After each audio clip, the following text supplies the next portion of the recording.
Buenos días, iglesia. Muchas gracias por estar aquí. Hoy día estamos continuando nuestra serie que se llama Errantes y Luchadores y vamos a estar en el libro de Génesis durante el verano. Queremos dejarles saber que tenemos una aplicación si la quieren bajar en el celular.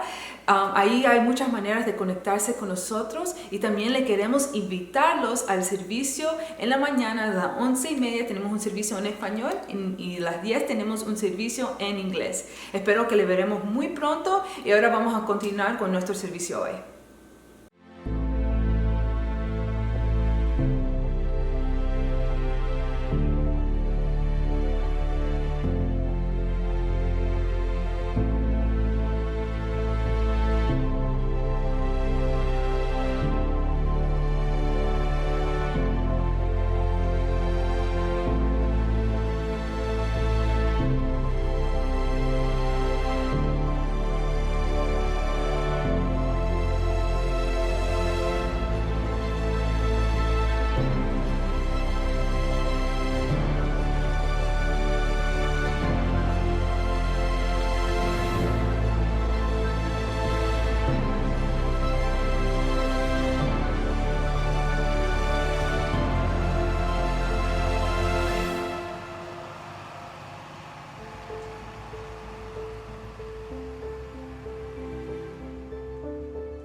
Hemos llegado a lo que se puede considerar como un punto muy importante de la historia espiritual de Jacob, el punto de quiebre.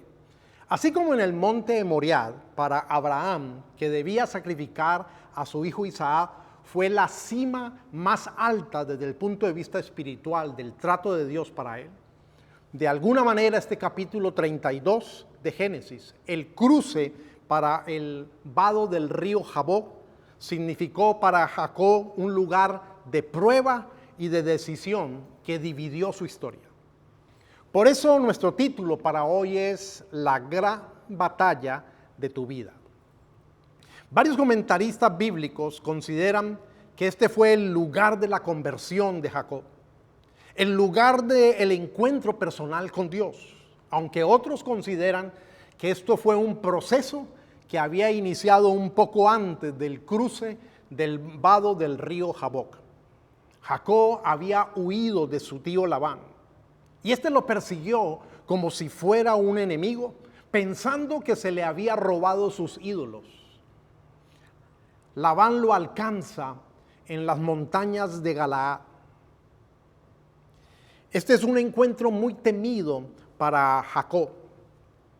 Sin embargo, Dios introduce la paz mediante un sueño, evitando que Labán y sus hombres puedan hacer algún daño a Jacob y a su campamento. De esta manera, entonces, Jacob elimina uno de sus temores, uno de sus enemigos, con el cual termina haciendo un pacto. Pero todavía tenía que enfrentarse con otro enemigo más fuerte, su propio hermano Esaú.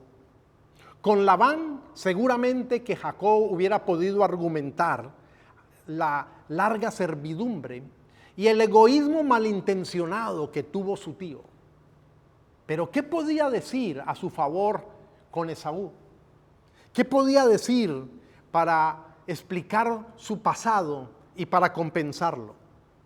¿Tendría Esaú todavía esas ansias de venganza, ese enojo que llevó a pensar en matarlo, del cual Jacob había huido ya hacía 20 años atrás? Esta era una pregunta sin respuesta hasta que se diera el momento del temido encuentro. Jacob estaba avanzando hacia esta situación, movido por varias razones. La desconfianza que le produjo la actitud envidiosa de los hijos de Labán, que comentaban de una manera muy incómoda que Jacob se había enriquecido demasiado y que lo había hecho a costa de su padre Labán. Se sumaba a ello el cambio de actitud de Labán, que ya no lo trataba igual. Pero indudablemente que otra razón que movía a Jacob hacia este encuentro temido con Esaú fue la orden de Dios de regresar a la tierra de sus padres, asegurándole que iba a estar con él. Permítame comentarle algunos detalles más antes de leer el texto de la Biblia para que podamos entenderlo con mayor claridad. Cuando Jacob dejó atrás los montes de Galaad y comenzó a entrar de nuevo en la tierra prometida, Dios le salió al encuentro a través de unos ángeles que le dieron entonces la bienvenida. Esto era lo que Dios le había prometido a él y a su descendencia, que llenarían esta tierra. Pero Esaú era un gran obstáculo, porque Esaú podía venir en su enojo y dañar la promesa si venía a matar a Jacob y a matar a su familia, a sus esposas y a sus hijos. Jacob estaba lleno de temor acerca de su futuro. Jacob necesitaba la intervención poderosa de Dios. Jacob envía mensajeros a Esaú. A pesar de que estos ángeles salen al encuentro, Jacob sigue temeroso, y no fueron ángeles en un sueño como cuando la escalera, sino que esta fue de una manera consciente. Pero el temor es real, porque el peligro también es real. Cuando Jacob envía mensajeros, lo único que recibe de respuesta de parte de Saúl es que él viene a su encuentro con 400 hombres. Era de temer. ¿Qué situación esta? Porque estás obedeciendo a Dios, pero a la vez estás caminando hacia un peligro inminente. Jacob en su obediencia está arriesgando su vida sin saber cuál va a ser la reacción de su hermano. Jacob está lleno de incertidumbre, de temor acerca del futuro de su familia y de su propio futuro. Y con mayor razón, cuando oye que viene Esaú con 400 hombres. Esto no parecen los invitados para una fiesta de niños, para una piñata. Había un odio ancestral y no se sabía si ese odio, ese enojo todavía estaba vivo en el corazón de Esaú. Pero por vez primera en la Biblia podemos encontrar que Jacob está haciendo lo correcto. Por vez primera se registra en la Biblia que Jacob ora con una oración muy sensible. Aquí en el capítulo 32, los versículos 9 al 12 dice: entonces Jacob se puso a orar. Señor Dios de mi abuelo Abraham y de mi padre Isaac, que me dijiste que regresara a mi tierra y a mis familiares, y que me harías prosperar. Realmente yo, tu siervo, no soy digno de la bondad y fidelidad con que me has privilegiado. Cuando crucé este río Jordán no tenía más que mi bastón, pero ahora he llegado a formar 2 campamentos. Líbrame del poder de mi hermano Esaú, pues tengo miedo de que venga a matarme a mí y a las madres y a los niños. Tú mismo afirmaste que me harías prosperar y que mis descendientes serían tan numerosos como la arena del mar, que no se puede contar. El futuro de Jacob depende por un lado de la promesa de Dios, pero él sabe el obstáculo que hay con Esaú y necesita ser liberado. Él pide ser liberado de este peligro. Reconoce que no es digno de la bondad y fidelidad con que Dios lo ha tratado. Así que leamos ahora nuestro texto principal para el día de hoy, cuando le hemos titulado La batalla de la vida, donde se narra un encuentro que tuvo Jacob, pero no con Esaú, sino con Dios. Donde Jacob dice al final de este encuentro: he visto a Dios cara a cara y todavía sigo con vida. Donde él recibió un nuevo nombre como símbolo de la transformación de su vida interior. Un cambio de nombre, porque los nombres en esta cultura reflejaban la personalidad, las características de la persona. Acompáñeme leyendo esta interesante y extraña historia de este combate. Génesis 32, versículos 22 al 32. Aquella misma noche Jacob se levantó, tomó a sus 2 esposas, a sus 2 esclavas y a sus 11 hijos y cruzó el vado del río Jaboc. Una vez que lo había cruzado, hizo pasar también todas sus posesiones, quedándose solo. Entonces un hombre luchó con él hasta el amanecer.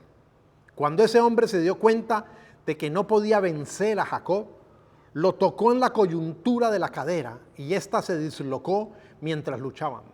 Entonces el hombre le dijo: suéltame, que ya está por amanecer. No te soltaré hasta que me bendigas, respondió Jacob. ¿Cómo te llamas?, le preguntó el hombre. Me llamo Jacob, respondió. Entonces el hombre le dijo: ya no te llamarás Jacob, sino Israel, porque has luchado con Dios y con los hombres y has vencido. ¿Y tú cómo te llamas?, le preguntó Jacob. ¿Por qué preguntas cómo me llamo?, le respondió el hombre. Y en ese mismo lugar lo bendijo. Jacob llamó a ese lugar Penuel, otras versiones dicen Peniel, porque dijo: he visto a Dios cara a cara y todavía sigo con vida. Cruzaba Jacob por el lugar llamado Penuel cuando salió el sol. A causa de su cadera dislocada iba rengueando. Por esta razón los israelitas no comen el tendón que está en la coyuntura de la cadera, porque a Jacob se le tocó en dicho tendón. La vida definitivamente es una lucha.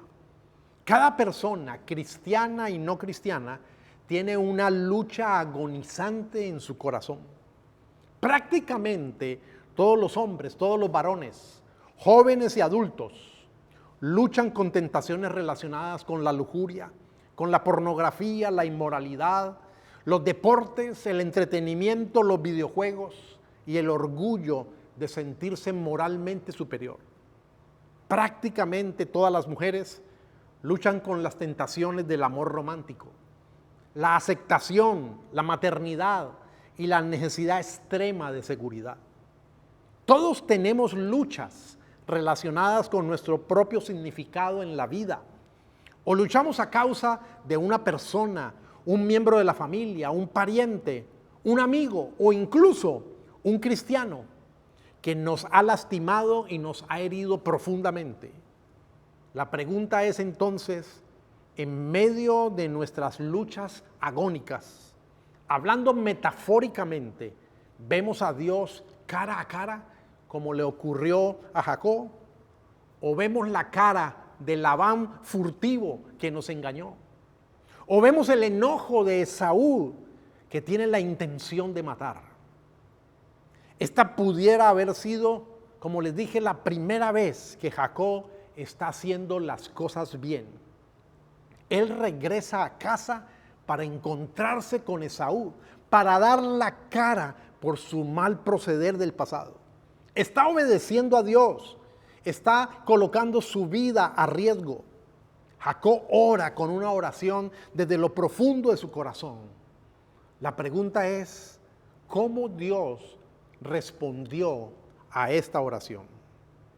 El texto sorpresivamente nos dice que Dios lo asaltó, lo atacó y lo golpeó, descoyuntándole la cadera permanentemente. ¿Qué clase de Dios es este? Dios ataca a Jacob. ¿Cómo esperas que Dios responda cuando una persona está obedeciendo a riesgo de su propia vida? Pone su vida en peligro para obedecer la voluntad de Dios, para obedecer la palabra de Dios. Está buscando a Dios en oración y está lleno de temor acerca de su futuro. ¿Cómo esperas que Dios reaccione?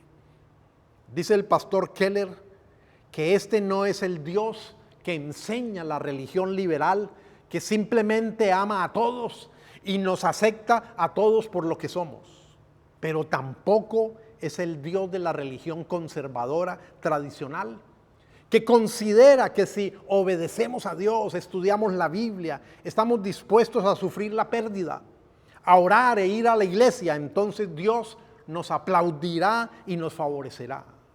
No, este Dios de este pasaje que ataca a Jacob es un Dios desconcertante. ¿Quién en su sano juicio hubiera pensado en un Dios así? ¿Quién podría imaginar a un Dios que te ataca cuando lo estás buscando?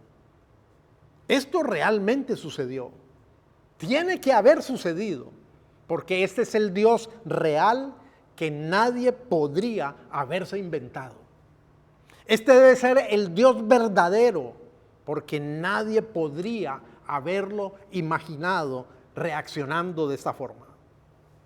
Si comparamos este texto de Génesis 32 con Juan 11, la resurrección de Lázaro, así como Dios tuvo un propósito para el sufrimiento de Jacob, también Dios tuvo un propósito para el sufrimiento y la muerte de Lázaro. Asimismo, sin embargo, encontramos a Dios en la persona de Cristo Jesús, derritiéndose en lágrimas ante la tumba de Lázaro. Está abrumado por el dolor. Así que Dios usa el sufrimiento para sus propósitos, pero Dios no está lejano de nuestro sufrimiento y mucho menos indiferente. Dios usa el sufrimiento incluso cuando Él sufre junto con nosotros. Este texto de Génesis 32, de una manera muy vívida, más que cualquier otro texto de la Biblia, nos dice que Dios tiene que luchar con nosotros para transformarnos. Dios tiene que hacerlo antes de podernos consolar para transformación. Dios atacó a Jacob en este pasaje. ¿Por qué lo hizo? ¿Cuándo Jacob descubre que está luchando con Dios? ¿Cuándo fue el instante en que Jacob dejó de luchar contra Dios para aferrarse a Él? Buscar su bendición a pesar de estar herido, a pesar de estar lastimado. ¿Cuándo es que Jacob decidió no soltarse, no perder a Dios?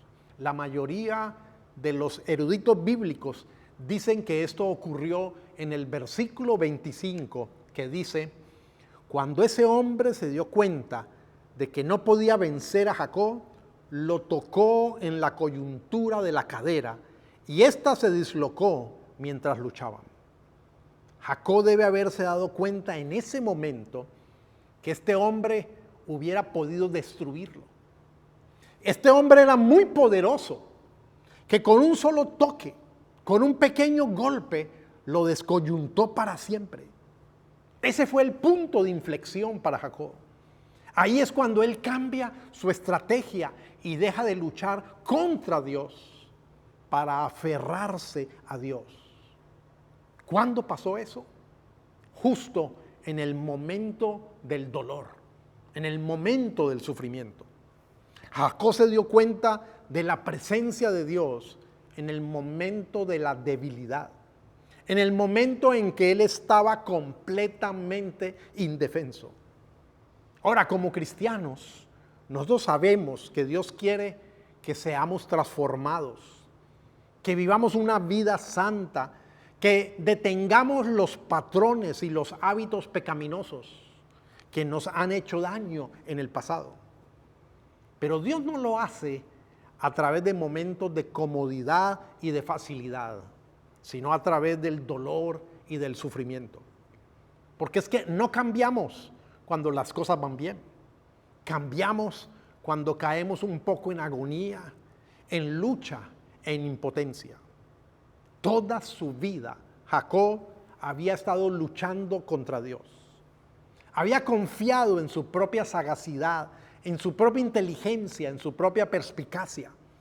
Instantes antes, él ha ideado una serie de presentes, de regalos para su hermano Esaú, y se los ha presentado de cierta manera con el propósito de apaciguarlo. Esto a pesar de que él ha orado pidiéndole a Dios que lo libre y lo proteja de Esaú.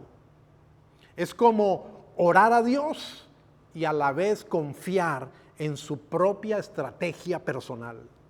Es usar un poco a Dios pidiéndole que bendiga sus planes. ¿Acaso no hacemos lo mismo nosotros? ¿Acaso no somos iguales que Jacob en ese sentido? Pero en la hora de la debilidad, de la impotencia, él se da cuenta que necesita aferrarse a Dios con toda su fuerza y con toda su confianza. Si él no obtiene esa bendición de Dios, no hay esperanza alguna, no hay futuro. Al comienzo del combate, Jacob no sabe que está luchando con Dios, pero al final ciertamente lo supo. Ahora, Dios bendijo a Jacob. ¿Cuál es el tema de la vida de Jacob? El tema de la vida de Abraham fue la promesa, pero el tema en la vida de Jacob es la bendición. Jacob creció sin sentirse bendecido. Creció con un vacío interior. Su padre no lo amó a él, sino que amó a su hermano gemelo, a Esaú. Entonces, ¿por qué él está luchando con todos?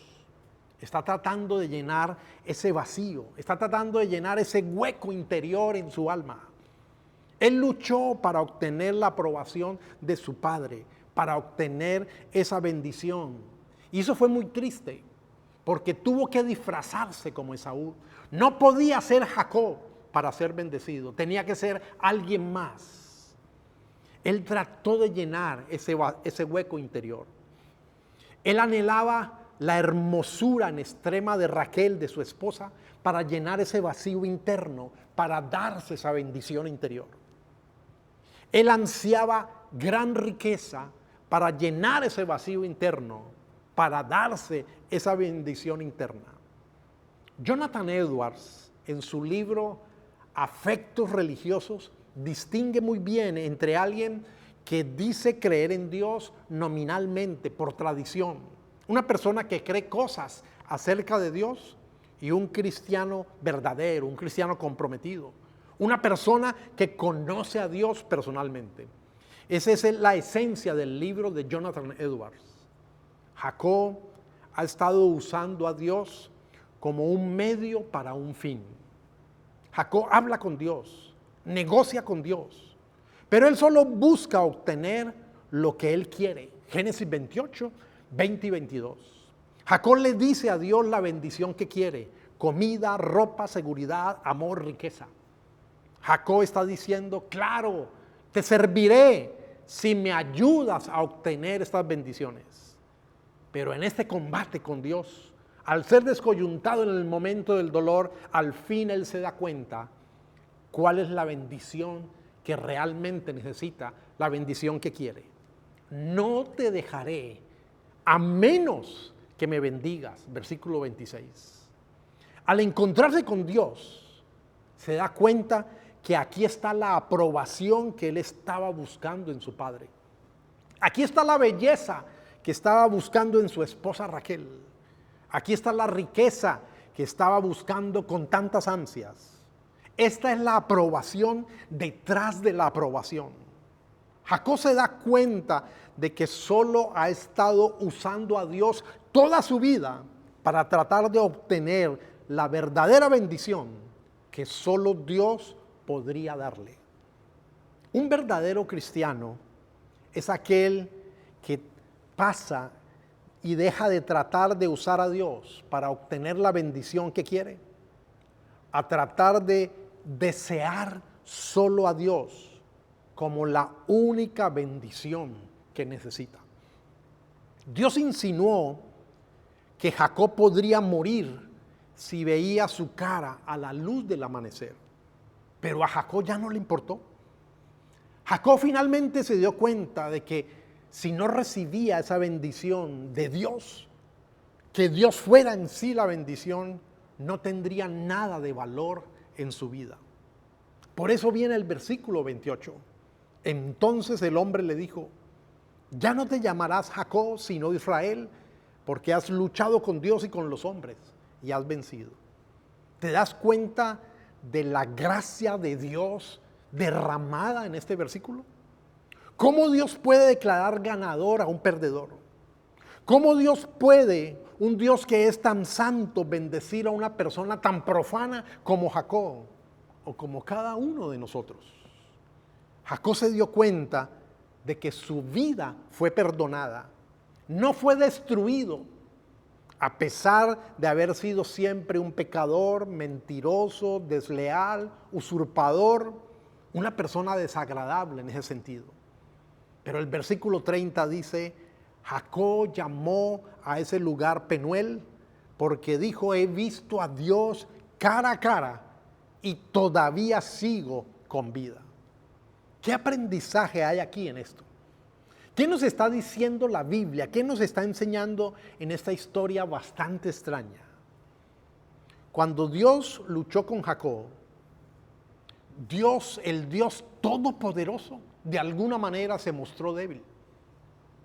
O por lo menos, este Dios todopoderoso retrajo su poder, porque él podría haber destruido a Jacob y no lo hizo.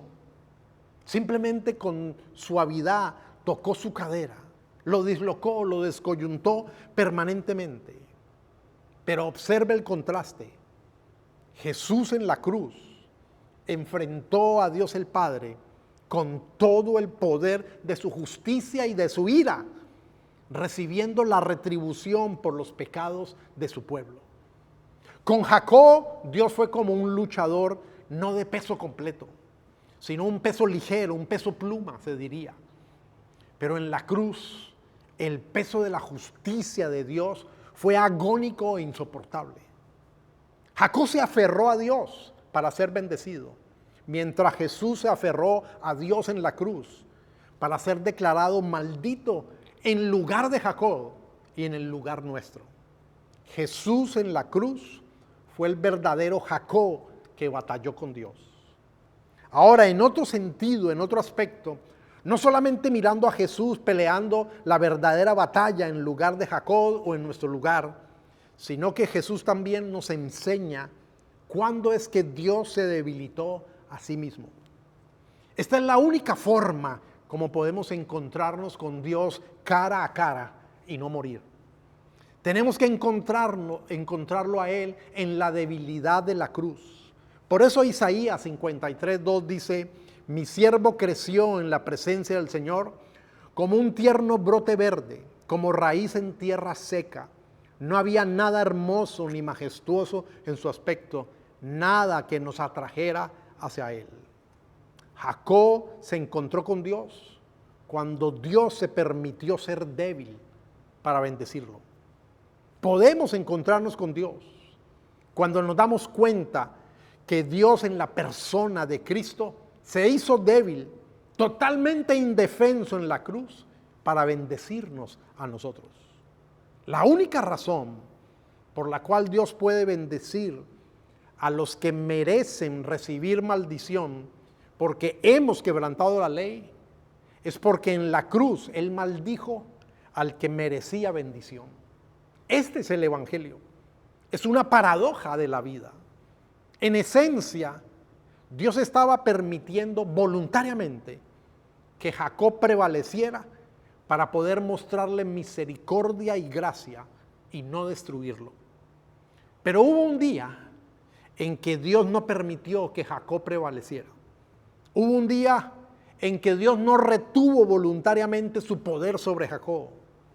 Y ese día fue el día de la cruz del Calvario, cuando Jesucristo estuvo en lugar de Jacob como representante y expiación sustitutiva, cuando Cristo estuvo en el lugar nuestro. Solo un Dios santo, totalmente justo, que ama lo suficiente como para volverse débil, puede verdaderamente tocarnos y transformar nuestros corazones y nuestra vida interior. ¿Cuál sería la aplicación práctica que podríamos sacar de esta enseñanza? Necesitamos definir qué es lo que realmente queremos. Las bendiciones que pensamos que Dios puede darnos, o tener a Dios como nuestra bendición. Él decide qué darnos y qué no darnos, porque Él es soberano. Pero nosotros necesitamos aferrarnos a Él. Porque al final solo hay dos formas realmente de leer la Biblia. ¿Se trata básicamente de mí o se trata básicamente de Jesús? Si yo leo esta historia de Jacob y el luchador como un ejemplo para ser imitado, entonces la historia realmente es sobre mí. Y entonces yo debería invocar la fe, mi coraje, para poder luchar contra los gigantes en mi vida. Pero si yo leo esta historia que me muestra la salvación por misericordia y gracia a través de Jesús, entonces la historia de la Biblia es realmente acerca de Él. Hasta que no veamos que Jesús luchó contra los gigantes reales, el pecado, la ley, la muerte, la justicia divina, nunca tendremos el coraje, el poder para luchar contra los gigantes ordinarios de nuestra vida, el sufrimiento, la desilusión, el fracaso, las críticas, las dificultades, la enfermedad. Tomemos la decisión de que Dios sea nuestra bendición, que Él sea la porción de nuestra herencia, como dice la Biblia, que se haga realmente su voluntad en nuestra vida y que con propiedad podamos decir, venga tu reino. Acompáñeme orando en este momento.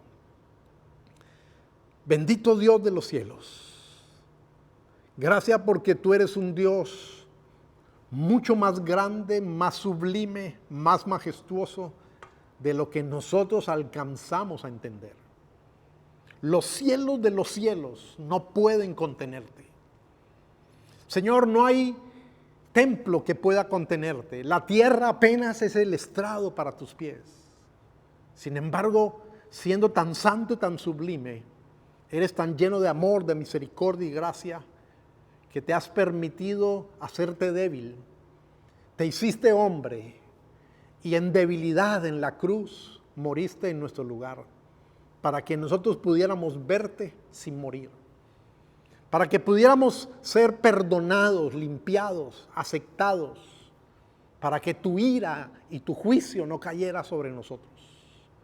Pero Señor, perdónanos, porque permanentemente nos inclinamos más a buscar lo que creemos que tú deberías darnos o lo que queremos que tú nos des, porque pensamos que eso va a ser nuestra realización, en lugar de aferrarnos a ti y buscarte a ti como la porción de nuestra herencia, de buscarte a ti como la bendición total.